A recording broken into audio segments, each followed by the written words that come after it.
Halo teman-teman ATL Indonesia, kita berjumpa kembali dan kita tetap membahas soal-soal ATLM yang mana soal-soal ini berbasis kompetensi baik untuk persiapan UKOM maupun SKB atau ujian di kampus atau di sekolah. Oke, bersama saya Ahmad Lab di channel Indonesia. Kali ini kita membahas bagian 28 dari soal-soal yang telah saya upload atau saya buat di channel saya.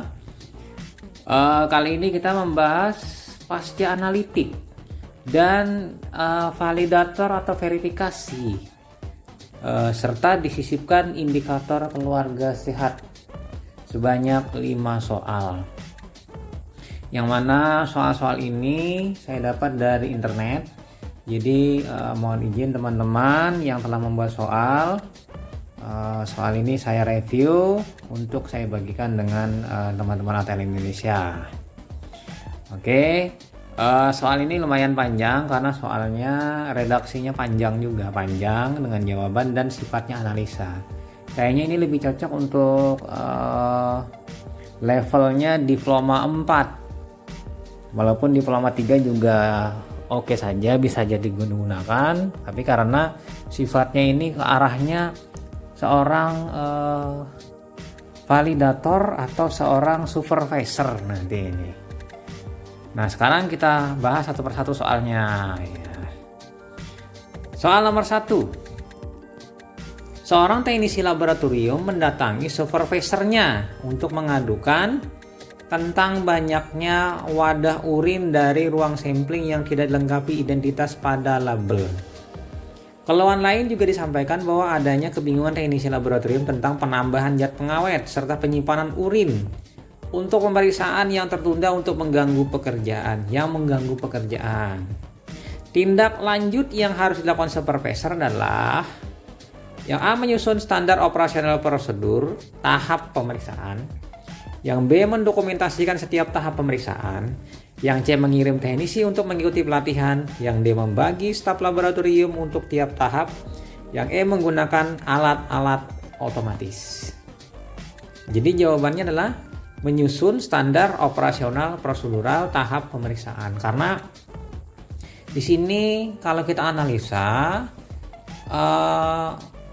mengadukan banyaknya wadah urin dari ruang sampling yang tidak dilengkapi identitas. Jadi tidak ada prosedur baku yang mensyaratkan harus pakai label dengan identitas yang lengkap. 1. Kemudian lagi tidak ada mengenai bagaimana tata cara penambahan pengawet apabila tidak segera diperiksa atau penyimpanannya, misalnya simpan di suhu kulkas atau suhu kamar berapa lama. Nah, ini akan menjadi satu hal yang terganggu bagi teknisi yang melakukan pemeriksaan laboratorium.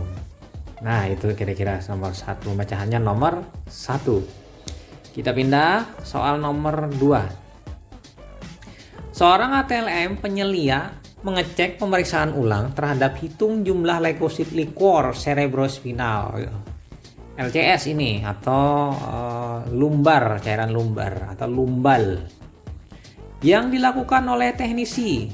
Dikeluhkan oleh teknisi bahwa terdapat banyak sel eritrosit pada sediaan di bilik hitung sel eritrosit sehingga perhitungan menjadi sulit. Tindakan antisipasi yang harus dilakukan adalah, nah ini sel jenis liquor lah, menyiapkan inkubator dengan suhu 100 derajat Celcius, mengganti bilik hitung dengan fluorosental. Yang C. Melakukan homogenisasi menggunakan roller. Yang D. Meminta teknisi menyiapkan asam asetat glasial 3%. Menginkubasi sediaan pada bilik hitung selama 30 menit. Jadi di sini jawabannya menurut analisanya mengganti bilik hitung dengan fluorosental. Nah, jadi di sini saya menganalisa soalnya, ini hitung leukosit, artinya hitung sel dalam cairan otak. Sementara ini terdapat banyak sel eritrosit. Nah, di sini menggunakan bilik hitung dengan fluorosental memang benar karena apabila menggunakan gambar hitung improved Neubauer, dia memiliki garis bagi leukosit itu ada 4 di atas, bawah, kemudian kanan kiri. Jadi kayak berada di pojok-pojok dari pembaginya 3x3, sedangkan di tengahnya, yang di bagian tengahnya itu adalah eritrosit. Ini bisa teman-teman yang sudah biasa dengan gambar hitung improved Neubauer bisa membayangkan ujung-ujung dari 4 sudut itu leukosit. Jadi dia hanya bisa 2x2. Sementara horizontal itu 4x4. Jadi kesempatan untuk menghitung sel itu lebih nyaman dan lebih luas dan lega gambar hitungnya ketimbang gambar hitung jenis lain, mau Burger, mau improved Neubauer, mau Neubauer original, mau truk, mau Thoma atau NeoGAT atau yang lain-lain. Itu masih yang paling terbaik adalah untuk hitung sel otak itu adalah sel-sel leukosit LCS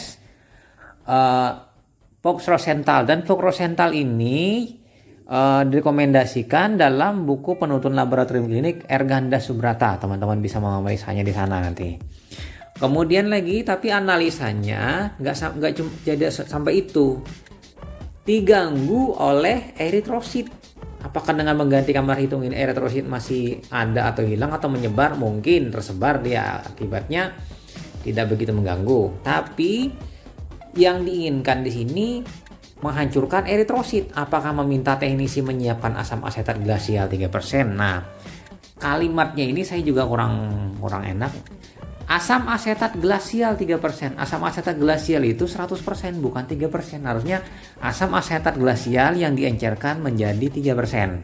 Saya analisa soalnya ini.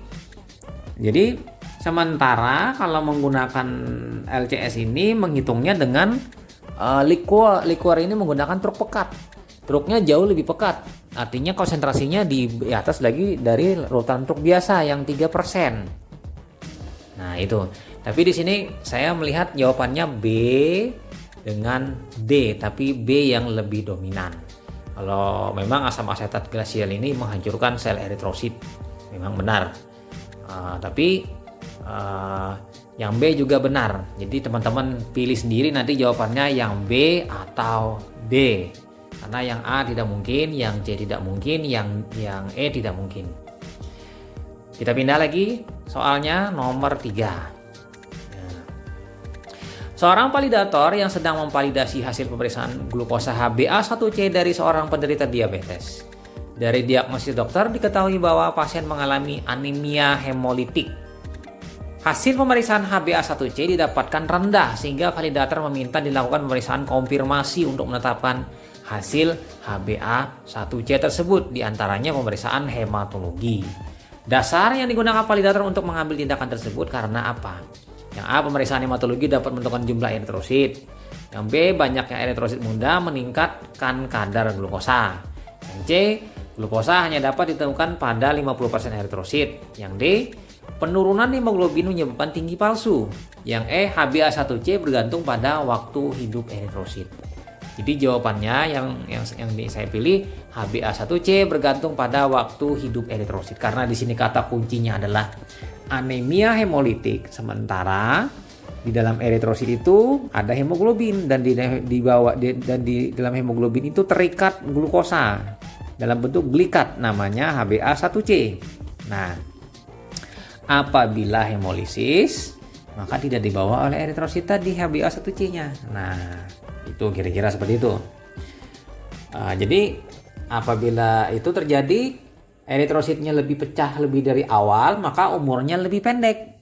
Tidak menggambarkan kadar glukosa 3 sampai dengan 4 bulan. Ini kalau analisa dari E, tapi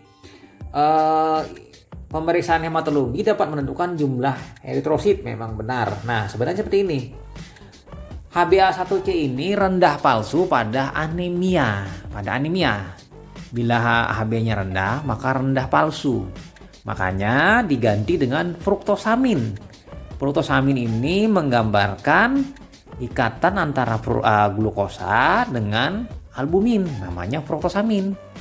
Nah, fruktosamin ini menggambarkan rata-rata umur dari albumin. Albumin umurnya 2 minggu. Kalau HbA1c 3 bulan sampai 4 bulan. Nah, penggantinya bila pasien anemia gantilah dengan fruktosamin. Nah, jadi di sini saya memilih jawabannya yang E. Kalau eritrosit muda ini meningkatkan kadar glukosa, salah, karena eritrosit muda itu hemoglobinnya rendah. Sementara glukosanya dibutuhkan dapat 50% eritrosit, tidak juga. Penurunan hemoglobin menyebabkan tinggi palsu, malah rendah palsu. Nah, jadi jawabannya tetap yang E, walaupun A ini ada benarnya juga, tapi E tegasnya. Kita pindah soalnya langsung ke nomor 4. Seorang pasien datang tergesa-gesa ke laboratorium klinik untuk meminta pemeriksaan profil lipid sesuai dengan surat permintaan pemeriksaan dari dokter yang dibawanya. Saat diketahui pasien tidak puasa sehingga pemeriksaan disarankan ditunda besok hari, pasien tersebut marah besar dan tetap minta pemeriksaan dilakukan hingga teknisi melaporkan hal ini kepada Anda sebagai supervisor. Tindakan yang akan Anda lakukan adalah A. Meminta pasien harus puasa 10-12 jam. Yang B. Meminta plebotomis untuk mengambil spesimen. Yang C. Menjelaskan pemeriksaan tetap harus dilakukan besok hari. Yang D. Melaporkan langsung kepada dokter pengirim pasien tersebut. Yang E. Memvalidasi hasil pemeriksaan dengan memberikan catatan keadaan pasien. Jadi jawabannya yang benar adalah memvalidasi hasil pemeriksaan dengan memberikan catatan keadaan pasien. Jadi diberi catatan di hasil laboratorium itu pasien tidak puasa, sehingga di situ diketahui nanti oleh dokternya bahwa pemeriksaan itu adalah kondisinya pemeriksaan profil lipid sewaktu. Pindah kita lanjut ke nomor 5. Seorang validator sedang memvalidasi hasil pemeriksaan glukosa sewaktu yang telah dilakukan oleh teknisi. Dari data diketahui pasien adalah wanita 38 tahun. Pemeriksaan glukosa sewaktu, spesimen plasma dengan kadar glukosa sewaktu 40 mg per dl. Dilakukan telah melakukan duflo 2 kali. Setelah diyakini semua tahap dilakukan dengan valid, validator berkomunikasi dengan dokter penanggung jawab klinis di laboratorium untuk menyampaikan gagasan guna validasi hasil pemeriksaan. Gagasan yang tepat untuk kasus di atas adalah A. Melakukan pemeriksaan HbA1c, yang B. Mengulang pengambilan spesimen, yang C. Melakukan pemeriksaan panel diabetes, yang D. Merujuk pemeriksaan ke laboratorium yang rujukan, yang E. Menyarankan pemeriksaan glukosa setiap 1-2 jam. Jadi jawabannya adalah yang E. Menyarankan pemeriksaan glukosa setiap 1-2 jam. Ini untuk melihat kenaikan dan penurunan pada gula darah pasien yang tadi yang wanita 38 tahun. Mungkin itu sebagai jawaban yang lebih dominan, walaupun juga bisa dilakukan dengan mengulang pengambilan spesimen bila ragu spesimennya itu kurang tepat atau tidak tidak diragukan. Nah, seperti itu. Jadi jawabannya yang E yang utama, yang B juga boleh. Tapi yang E ini utama untuk melihat naik turunnya apakah nanti kurang di bawah 40 atau di atas 40. Kita pindah selanjutnya ke nomor 6. Seorang validator sedang memvalidasi hasil pemeriksaan feses seorang pasien dengan diagnosis diare seperti tercantum dalam formulir permintaan. Dari hasil pemeriksaan makroskopis warna feses coklat tua dan ditemukan lendir. Nah, lendir lah ditemukan warnanya coklat tua. Hasil mikroskopi ditemukan sel leukosit neutrofil dalam jumlah yang banyak menggunakan pewarnaan gram. Keputusan dari validator tersebut adalah meminta teknisi untuk mengulang pemeriksaan mikroskopik. Yang B. Menandatangani dan melakukan hasil pemeriksaan. Yang C. Berkonsultasi dengan dokter penanggung jawab klinis. Yang D. Meminta pengambilan spesimen ulang. Yang E. Menolak hasil pemeriksaan. Jadi jawabannya adalah menandatangani dan mengeluarkan hasil pemeriksaan. Karena ini jelas adanya lendir itu berarti di situ akan ditemukan banyaknya fus. Fus tadi adalah isinya lebih banyak adalah leukosit. Leukosit tadi pada kasus radang biasanya adalah neutrofil. Nah, neutrofil segmen biasanya. Nah, itu kira-kira teman-teman jawabannya.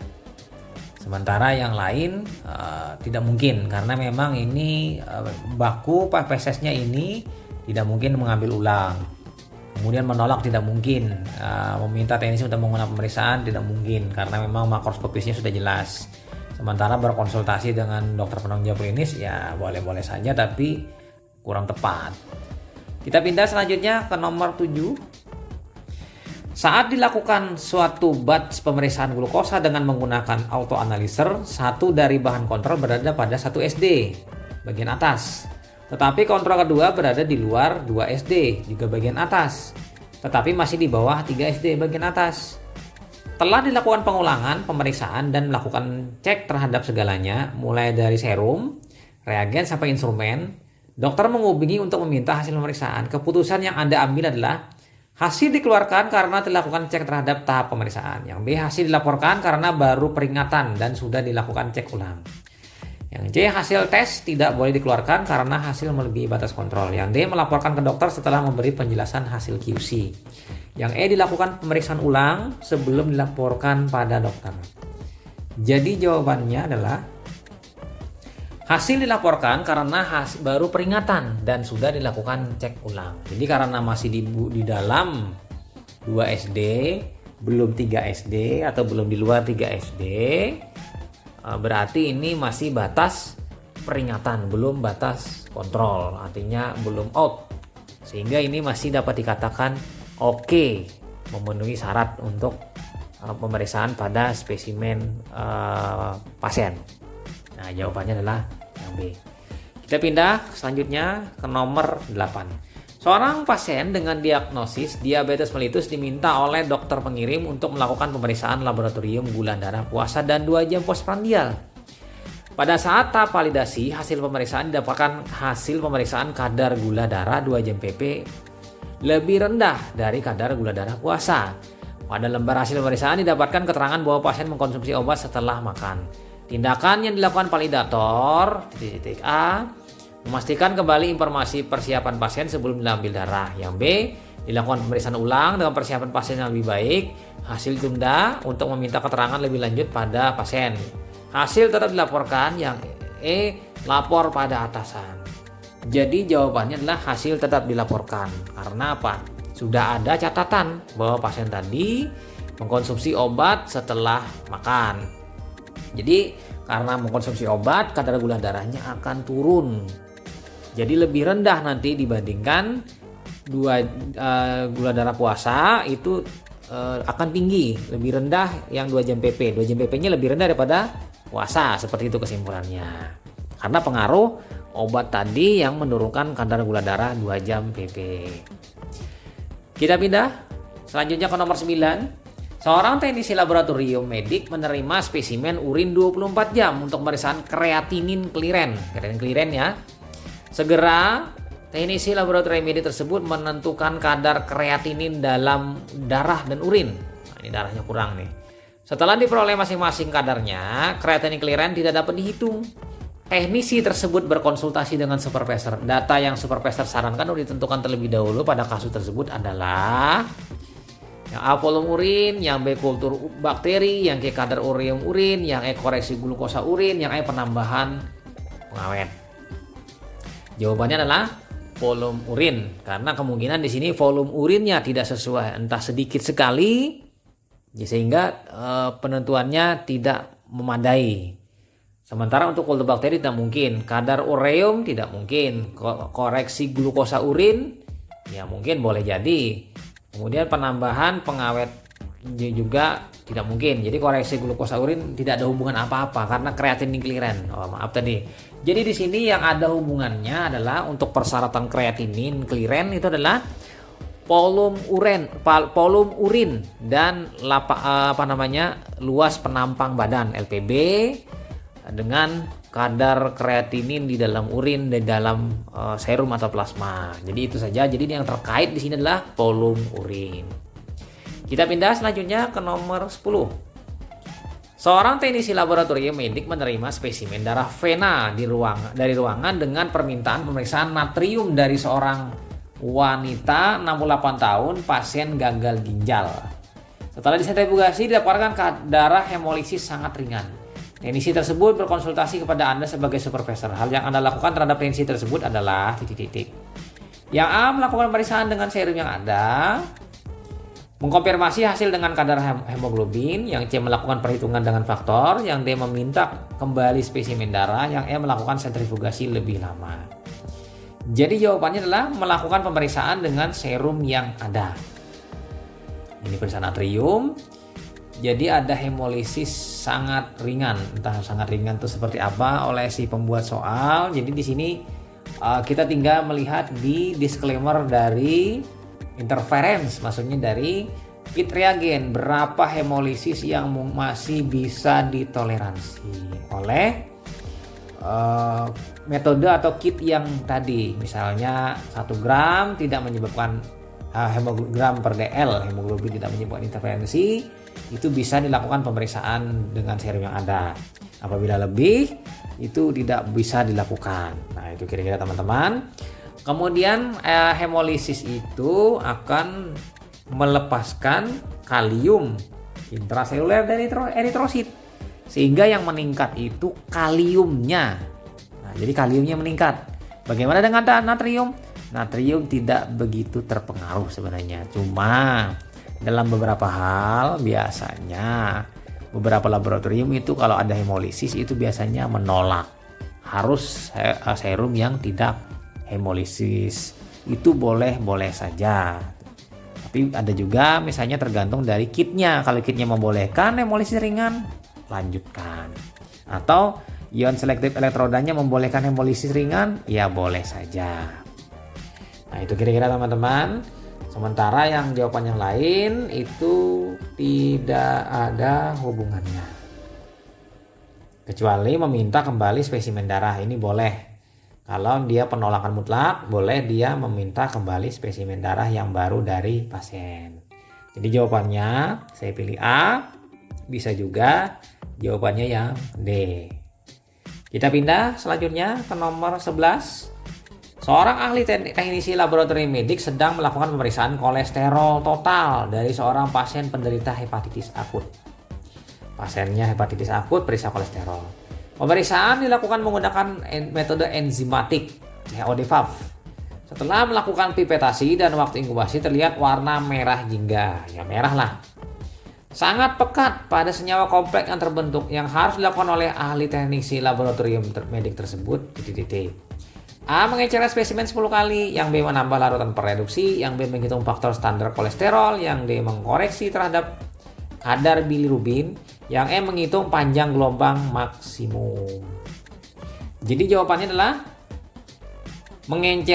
mengoreksi terhadap kadar bilirubin. Nah, jadi di sini mungkin di sini karena penderitanya hepatitis akut, kadar bilirubinnya itu di atas normal, misalnya tinggi 30 mg per dl. Nah, kemudian kita buka kit kolesterol, di situ ada interference yang mana kit kolesterol itu hanya mampu misalnya mentoleransi bilirubin kurang dari 30 mg per dl, itu boleh dilakukan. Tapi kalau misalnya di atas 30 mg per dl itu harus itu berpengaruh atau mempengaruhi hasil. Misalnya ini bila pada interferennya ada batasannya. Jadi misalnya kalau terjadi seperti ini, spesimennya harus diencerkan untuk mengurangi pengaruh dari bilirubin. Jangan mengoreksi, bisa juga dengan melakukan pengukuran blanko bilirubin. Nanti pengurangan warnanya bisa satu. Yang kedua, mengencerkan spesimen 10 kali boleh juga. Tapi ini tidak mampu mengatasi adanya bilirubin yang tinggi. Walaupun kalau di redaksi soal ini tidak dijelaskan serumnya mengalami ikterik atau ikterus. Jadi di sini jawabannya kehati-hatian, yaitu kemungkinan A karena kadar kolesterolnya sangat tinggi. Kemungkinan, tapi pada kondisi hepatitis kemungkinan kolesterol malah rendah karena sintesisnya mungkin yang rendah. Nah, ini kemungkinan. Jadi menjawabnya harus ada kehati-hatian. Jadi kemungkinan kalau saya menjawab jawabannya D. Kemungkinan kedua mengencerkan spesimen 10 kali. Nah, kemungkinan kedua bila tanpa ikterik. hepatitis akut non-ikterik. Tapi kalau hepatitis akut ikterik berat, nah ini pilih yang jawabannya yang D. Jadi soalnya ini kurang atau tidak jelas atau mengambang.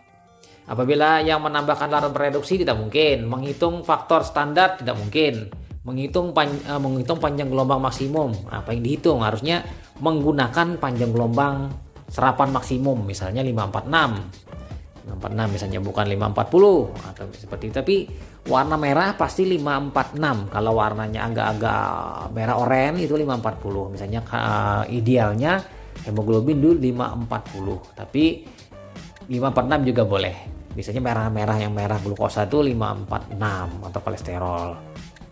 Oke, kita pindah, terlalu banyak membahas. Pindah ke nomor 12. Seorang pasien leukemia kronis dirawat inap, diminta untuk melakukan pemeriksaan gas darah secara sito. Nah, ini analisa semuanya. Karena suatu hal pasien tidak bisa menuju ke laboratorium. Nah, ini rawat inap loh. Aneh soalnya ini. Pasiennya rawat inap, pasiennya tidak bisa menuju laboratorium. Sementara letak ruang rawat inap cukup jauh dari laboratorium di mana alat analisis gas darah berada. Soalnya aneh. Seharusnya kalau pasiennya rawat jalan, tetap tidak bisa juga. Rawat inap, aneh juga ini soal, memang saya bingung juga.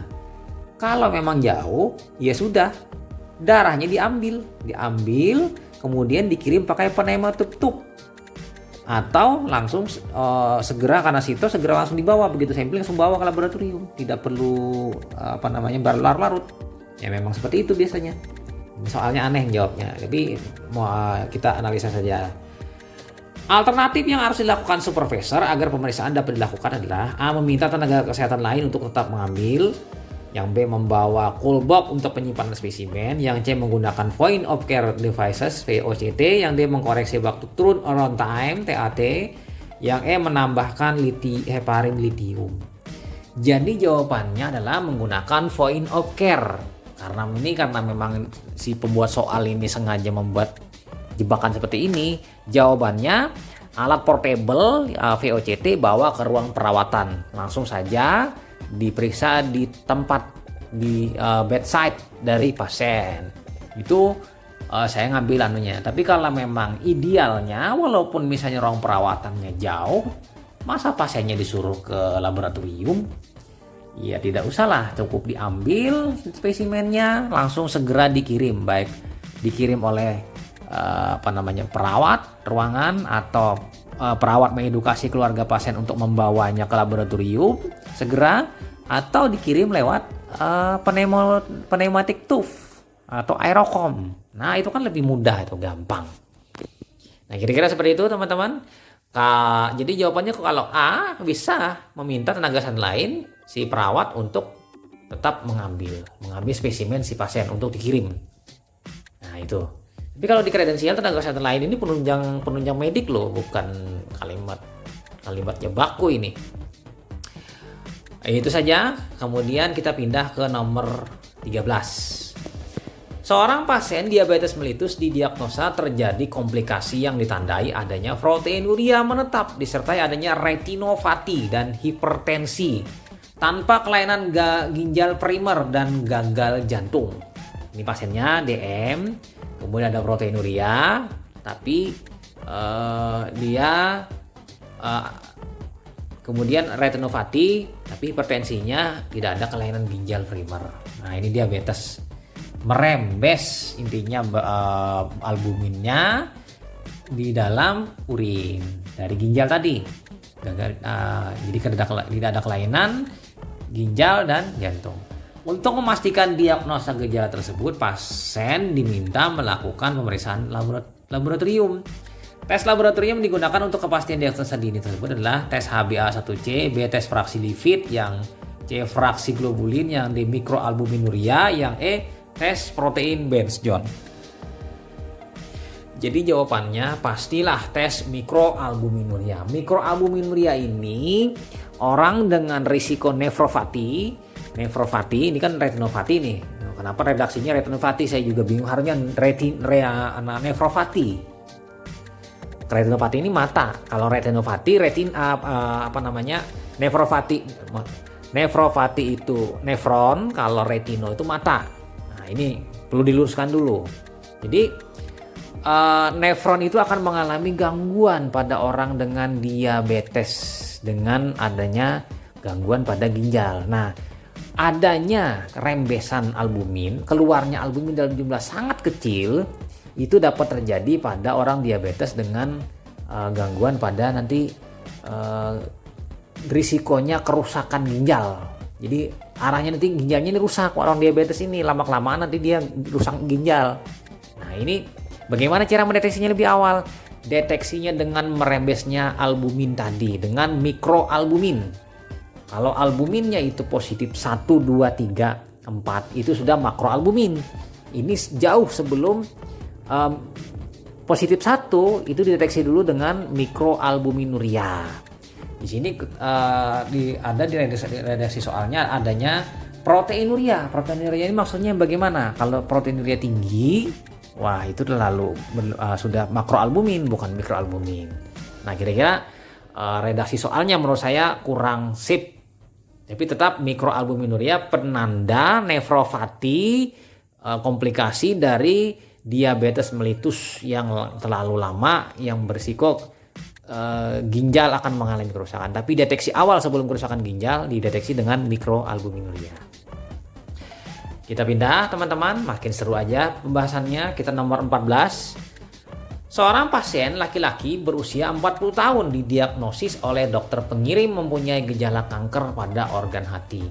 Dokter berdiskusi dengan supervisor laboratorium tentang pemeriksaan laboratorium yang bisa dilakukan untuk tes penyaring sehingga bisa dilakukan pemeriksaan lanjut untuk menegakkan diagnosis. Pemeriksaan yang bisa digunakan untuk kepentingan tersebut titik-titik. Yang A, AST, yang B, ALT, yang C, ALV, yang D, GGT, yang E, CKMB. Jadi di sini jawabannya adalah ALV. Alkali fosfatase itu untuk fungsi hati. Dia juga berfungsi pada untuk melihat adanya tumor pada hati atau kanker pada hati. Jadi dia sebagai timeline awal untuk memulai atau screening awal untuk kelainan hati karena kanker atau keganasan atau tumor atau hal lain. Jadi sebagai salah satu penanda tumor hepar, tapi untuk awal saja tidak spesifik. Nanti dilanjutkan ke pemeriksaan penanda tumor untuk hepar secara spesifik, macam-macam nanti kalau misalnya mau. Tapi biasanya bisa diwakilkan nanti dengan penanda-penanda tumor yang sudah ada. Nah. Oke, kita pindah lagi ke nomor 15. Seorang pasien didiagnosis menderita penyakit jantung koroner. Dokter pengirim meminta pemeriksaan enzim dilakukan terhadap pasien tersebut. Secara patofisiologi, terjadi gangguan pada sel-sel dan jaringan pada organ jantung sehingga terdapat menyebabkan serangan jantung, infak miokard. Enzim yang menunjukkan aktivitas yang meningkat adalah AALP, BGGT, yang CAST, DALT, E, CKMB. Jadi jawabannya yang paling tepat di sini adalah CKMB. CKMB ini memiliki isoenzim yang MB, muscular brain ini, dia paling banyak ditemukan di dalam otot skelet dari jantung atau otot jantung. Jadi karena dia otot jantung ini banyak, sehingga dia menggambarkan lebih spesifik ke otot jantung. Nah itu. Sementara yang isoenzim yang CKMM dan CKBB itu tidak banyak. Jadi kita melakukan pemeriksaan dengan reaksi inhibisi. Di inhibisi yang dua itu nanti yang sisanya diukur. Nah seperti itu kira-kira anunya. Nah sekarang CKMB ini memang digunakan untuk diagnosis pada infak miokard. Jadi sebenarnya kalau kita melihat timeline untuk penggunaan penanda-penanda kelainan pada jantung itu dimulai dari AST dulu. AST tinggi, ALT normal itu ke arah jantung. Lalu digantikan oleh CK NAC, CK total, kreatinin kinase. Kemudian karena kurang spesifik digantikan oleh CKMB. CKMB bersama-sama dengan panel lain, mioglobin, troponin T, troponin I, itu berguna untuk panel pemeriksaan jantung. Tergantung nanti serangannya awal, masih di awal-awal jam-jam 24 jam pertama itu menggunakan mioglobin yang paling ideal, sudah ditemukan. Tapi nanti kalau sudah lewat 2 harian dia turun. CKMB juga bisa digunakan, tapi kalau untuk yang lebih panjang lagi menggunakan troponin T atau troponin I. Nah, itu kira-kira teman-teman. Kita pindah selanjutnya ke soal nomor 16. Seorang pasien datang ke laboratorium untuk melakukan pemeriksaan profil lipid sesuai permintaan dokter pengirim. Sebelum melakukan pengambilan spesimen, teknisi harus melakukan persiapan pasien tentang hal-hal apa yang harus dilakukan dan tidak boleh dilakukan oleh pasien sebelum melakukan pengambilan spesimen. Persiapan yang paling penting dilakukan adalah yang A, aktivitas fisik yang terkontrol sebelum pengambilan sampel. Yang B, puasa selama 10-14 jam sebelum pengambilan spesimen. Yang C, mengkonsumsi obat sebelum pengambilan spesimen. Yang D, tidak merokok sebelum pengambilan spesimen. Yang E, pengolahan sampel sesegera mungkin. Jadi jawabannya adalah yang benar, puasa selama 10-14 jam sebelum pengambilan spesimen. Idealnya untuk profil lipid, kolesterol, trigliserida, kemudian HDL, LDL, dan tambahan yang lain, misalnya APO B100, APO A1, mungkin LDL fraksi, LDL oksidasi, itu biasanya puasanya 12 sampai dengan 14 jam. Karena dengan sudah di atas dari 10 jaman, misalnya 12 sampai 14 jam itu ideal untuk menggambarkan memang benar-benar tidak ada kelainan. Karena kolesterol, trigliserida, dan fraksi lemak itu akan stabil nanti, dan memang benar kondisi stabilnya di 12 jaman. Nah, itu tanpa dipengaruhi nanti oleh adanya produk endogen, eksogen menyebabkan lipemik. Nah, kalau memang si pasien tadi setelah 12 jam sampai 14 jam tetap lipemik, itu perkaranya lain lagi. Pasiennya yang bermasalah karena dia kadarnya trigliserida dan lipoproteinnya itu tinggi. Nah, terutama mungkin faktornya satu-satunya faktor endogen nanti. Nah, itu teman-teman. Kemudian kita pindah ke soal nomor selanjutnya, nomor 17. Seorang ahli teknologi laboratorium medik sedang melakukan pemeriksaan HDL kolesterol. HDL kolesterol ditentukan secara enzimatik menggunakan bahan pemeriksaan supernatan, serum yang ditambahkan fosfotungstat MgCl2 ini. Sebelum melakukan pemeriksaan HDL kolesterol, telah ditentukan kadar gliserida 500 mg per dl. Tinggi nih. Sehingga perlu dilakukan tindakan untuk mengurangi pengaruh tingginya trigliserida tersebut. Tindakan yang paling tepat adalah A, pengenceran, B, pengendapan, yang C, penyimpanan, yang D, penyaringan, yang E, pemanasan. Jadi jawabannya adalah pengenceran. Trigliserida itu bila lebih dari sama dengan 400, itu rumus Spritwell tidak boleh digunakan. Karena ini 500, berarti di atas 400 harusnya dilakukan pengenceran. Jadi serum itu dikencerkan 2 kali. 2 kali atau 3 kali. Kalau 2 kali berarti 500 bagi 2. Keluarnya 250 trigliseridanya. 250 dibawa dari 400. Berarti oke, sudah memenuhi syarat. Kalau pengenceran 3 kali lebih bagus lagi, misalnya 500 bagi 3 misalnya. Atau 4 kali, 500 bagi 4. Nanti setelah hasil keluar dikali dengan faktor pengenceran. 4 kali, 2 kali, 3 kali misalnya. Pindah lagi kita ke selanjutnya ke nomor 18. Seorang analis melakukan pemeriksaan kontrol kadar glukosa, hasilnya 115 mg per dl, dimasukkan ke dalam cat dan hasil tersebut masuk dalam rank 2 SD. Kontrol ini ya. Hasil kontrol hari kemarin juga masuk di 2 SD, kemudian melakukan pengujian terhadap 30 sampel.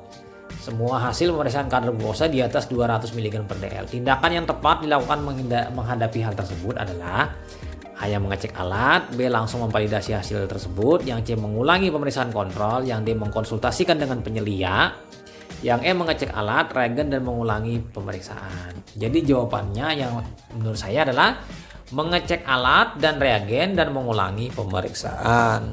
Ini karena berada di rentang 2 SD berturut-turut.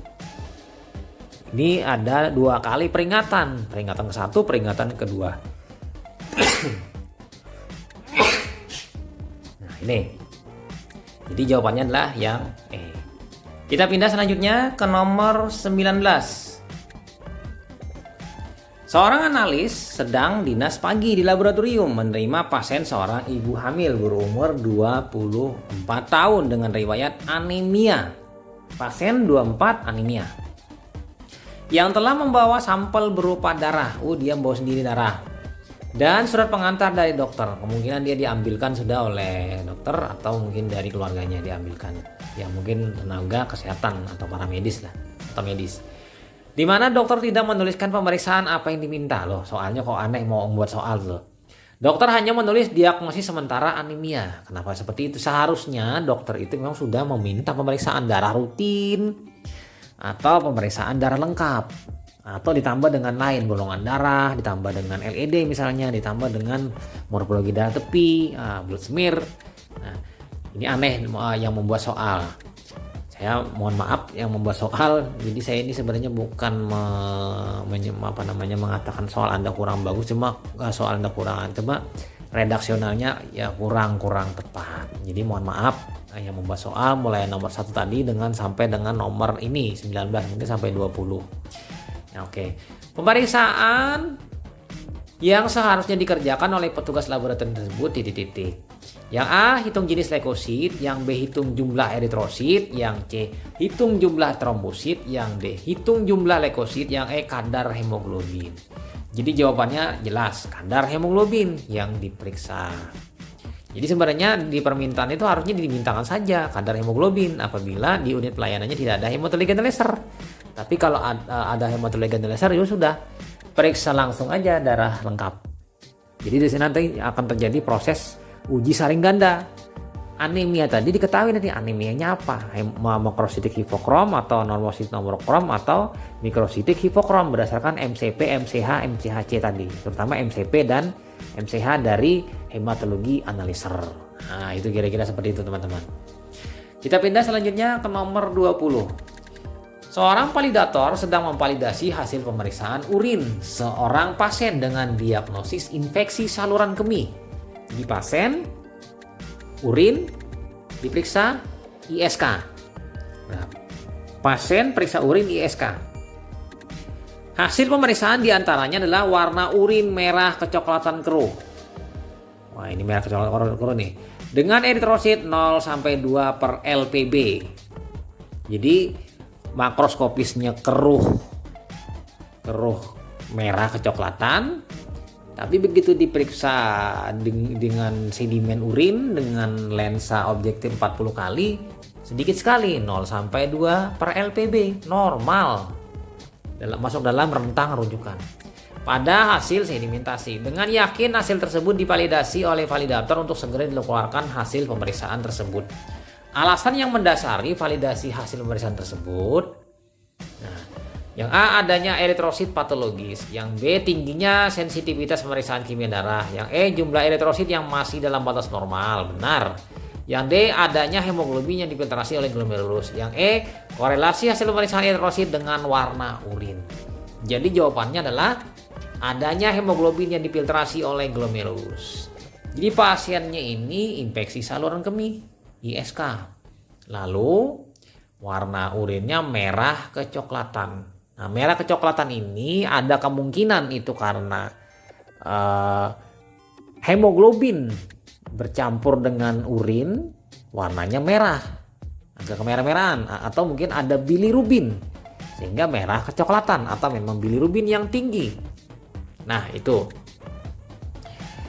Jadi di sini eritrositnya normal.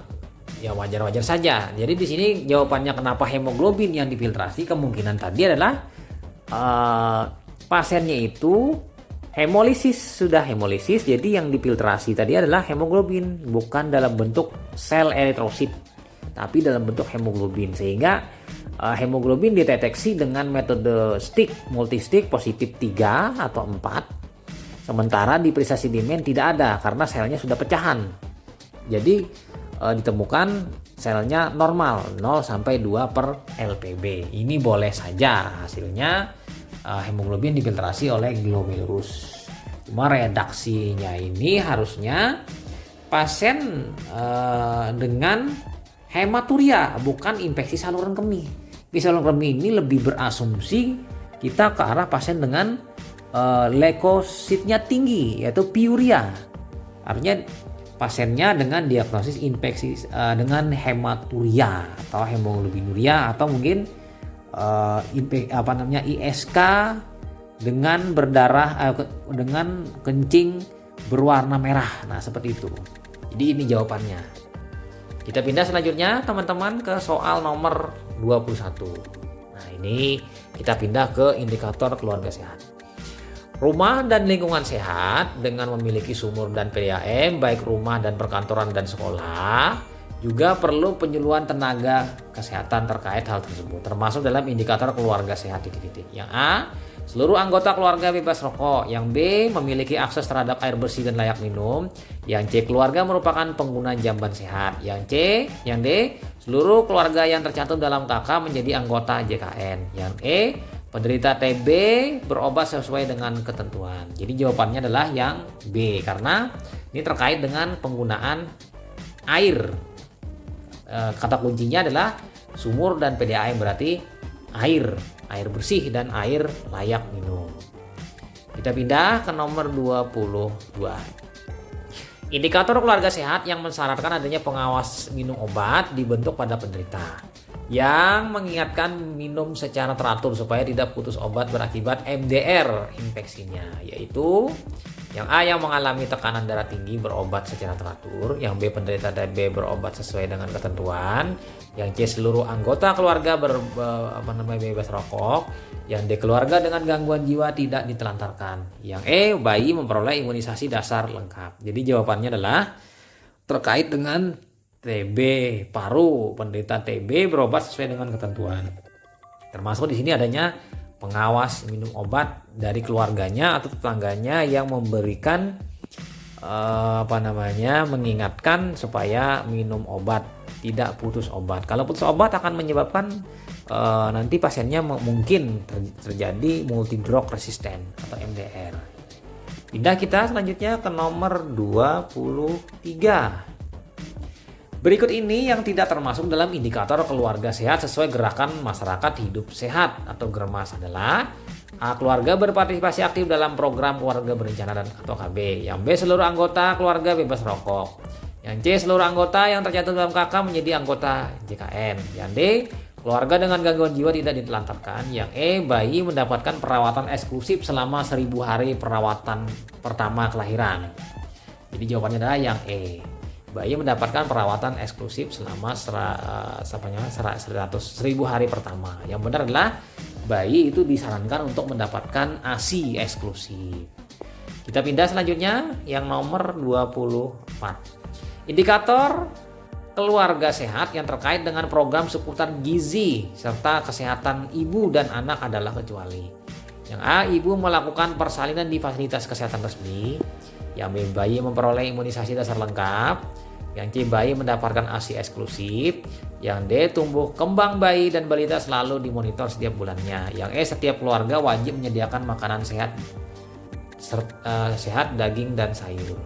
Jadi jawabannya adalah setiap keluarga wajib menyediakan makanan sehat, daging dan sayur. Tidak masuk dalam indikator keluarga sehat yang 12 indikator tersebut.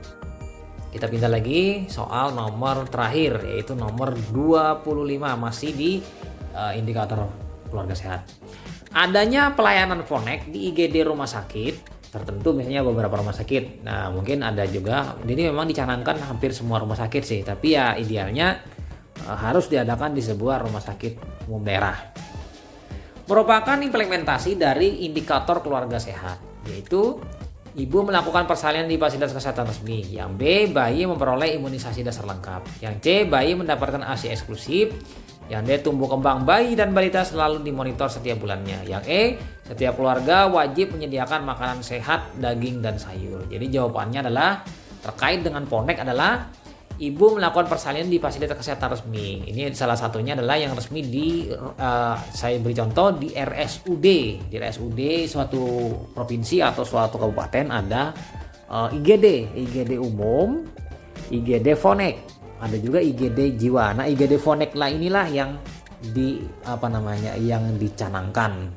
Jadi nanti di sini melayani ibu yang akan fartus atau yang abortus atau yang mengalami gangguan pada kehamilan untuk gawat darurat di luar dari poliklinik, misalnya sore hari, malam hari atau tengah malam, beserta dengan bayi yang baru lahir atau bayi-bayi yang baru lahir, baru dilahirkan mengalami gangguan, itu bisa masuk ke IGD tapi langsung pindah ke bagian Fonek. Nah, di Fonek ini pelayanannya eksklusif untuk ibu-ibu hamil dan bayi-bayi yang baru lahir. Kurang lebih seperti itu. Nah, itu saja teman-teman, 25 soal, panjang sekali penjelasan kita. Jadi saya mengambil soal ini untuk mereview dan mohon maaf sebesar-besarnya kalau dalam reviewan tadi kata-kata saya yang kurang berkenan atau tidak baik, terutama pada teman-teman yang telah membuat soalnya. Teman-teman miliki soalnya tersebut sebagai ukom atau sebagai latihan. Tapi ini hanya saja menganalisa ketepatan atau analisanya, membuat pembuatan soalnya itu lebih detail dan arahnya kena sesuai dengan keinginan redaksi dari si pembuat soal dan kompetensi yang akan dikejar atau diinginkan dari peserta uji kompetensi. Itu saja teman-teman, jangan lupa subscribe. Salam kompetensi, nantikan soal lainnya. Semoga bermanfaat dan barokah. Dan saya ucapkan terima kasih kepada teman-teman yang telah menonton video ini mulai dari awal sampai akhir. Dan saya doakan kepada teman-teman yang menonton tersebut sampai selesai, semoga lulus uji kompetensinya dan lulus uji SKB-nya, CPNS atau ujian akhir bagi mahasiswa atau siswa SMK analis kesehatan. Nah, itu saja teman-teman. Saya Ahmad Lab dari Banjarmasin pamit. Semoga nanti kita di lain waktu bisa membahas lagi. Bye.